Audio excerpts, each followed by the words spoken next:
அன்றிரவு சென்னைக்கு பஸ் ஏறினேன். பஸ் காலையில தான் சென்னை சென்றடையும். பஸ்ஸில் அவ்வளவாக கூட்டமில்லை. மழை பெய்து கொண்டிருந்தது. சிறிது நேரத்திலேயே பஸ் கிளம்பியது. திடீரென ஒரு இளைஞன் ஓடி வந்து பஸ்ஸில் ஏறினான்.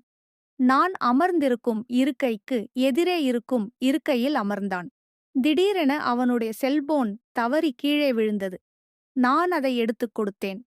பிறகு அவன் எனக்கு நன்றி சொன்னான். நான் அவனிடம் எங்கே போறீங்க என கேட்டேன். நான் சென்னை செல்கிறேன்.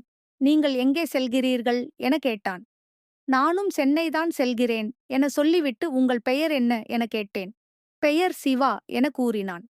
பிறகு உங்கள் பெயர் என்ன என்னிடம் கேட்டான். என் பெயர் செல்வி எனக் கூறினேன். முதலில் இருவரும் மழையைப் பற்றி பேசிக் கொண்டிருந்தோம்.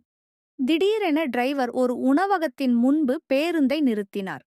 பிறகு பஸ் அரை மணி நேரம் கழித்து தான் கிளம்பும். அதற்குள் டீ காபி உணவு சாப்பிடுபவர்கள் சாப்பிட்டுக் கொள்ளலாம் என கூறினார்.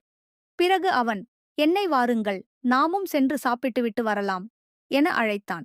பிறகு இருவரும் சென்று தோசை சாப்பிட்டோம். ஆளுக்கு ஒரு டீ சாப்பிட்டோம். அவன் கூட பேசிக் கொண்டிருப்பது எனக்கு மிகவும் பிடித்திருந்தது. அதே நேரத்தில் சந்தோஷமாகவும் இருந்தது. நான் யாரிடமும் இப்படி பேசி பழகியதில்லை. மணி 11 பஸ் கிளம்பியது. இருவரும் பேசிக் கொண்டிருந்தோம். பொழுது போனதே தெரியவில்லை. திடீரென அதிகாலை மணி 3:30 மணிக்கு மறுபடியும் பஸ் கிளம்பியது. இன்னும் கொஞ்ச நேரம்தான் பஸ். சென்னை சென்றடைந்ததும் அவன் என்னை விட்டு பிரிந்து விடுவான். இனிமேல் அவனை எங்கே பார்க்கப் போகிறோம் என மனசுக்குள் கவலை வரத் தொடங்கியது. நான் மனசில் நினைத்ததை அவன் வெளிப்படையாக கூறினான். இருவருக்கும் ஒரே கவலைதான். மணி 4:30 ஆகியது. எனக்கு கவலை அதிகமானது. அழுகை வருவது போல் கூட இருந்தது. அவனிடம் போன் நம்பர் கேட்போமா என நினைத்தேன். தயக்கமாக இருந்தது, கேட்கவில்லை. இன்னும் சிறிது நேரம்தான் பிரிந்து விடுவோம். நான் மிகவும் வருத்தப்பட்டேன். இந்த பஸ் இன்னும் தாமதமாக செல்லக்கூடாதா என எனக்குள் நானே பேசிக்கொண்டேன்.